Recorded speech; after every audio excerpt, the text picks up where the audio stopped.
Questo servizio è offerto da Coop Services, risorse umane e soluzioni per il territorio. Lo scorso 27 luglio a Rovigo, nella sede della provincia, si è svolta la presentazione della brochure Le eccellenze del Polesine, una guida ai prodotti e ai punti vendita delle tipicità culinarie locali riconosciute con marchi di garanzia, ovvero aglio bianco polesano DOP, cefalo del Polesine, cozza di Scardovari, insalata di Lusia, melone del Delta Polesano, miele del Delta del Po, pesce azzurro, radicchio di Chioggi IGP, riso del Delta del Po IGP, vongola verace del Polesine e zucca di Melara.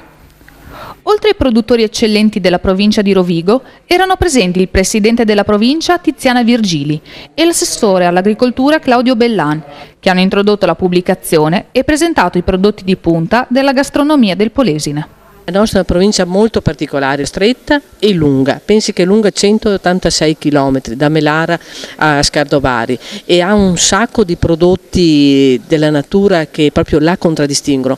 Sono proprio prodotti che contraddistinguono e che connotano il nostro territorio polesano nelle sue varie aree. E vi dirò che qui manca ancora il tartufo, che attualmente non è tempo di tartufo, però sta diventando un prodotto tipico anche dell'area del Po.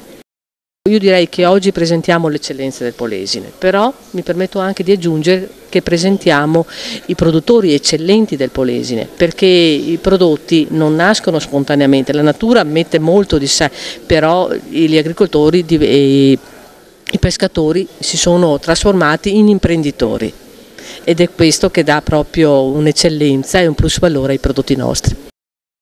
Come tutti i settori, l'agricoltura sta pagando notevolmente la crisi.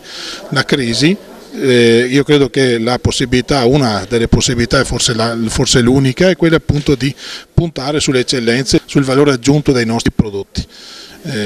Quindi qualificare, rendere il nostro prodotto legato anche al nostro territorio e quindi vendere prodotto e territorio significa valorizzare il prodotto, ma valorizzare anche il territorio dove questo prodotto viene, insomma, prodotto. Anche in un'ottica di turismo enogastronomico? In un'ottica di sviluppo, come dire, intersettoriale da parte delle aziende agricole, le quali oltre che fare grandissime produzioni tipiche possono anche vendere il proprio territorio con attività agrituristiche per quanto riguarda l'agricoltura o attività di turismo o pescaturismo per quanto riguarda il mondo della pesca.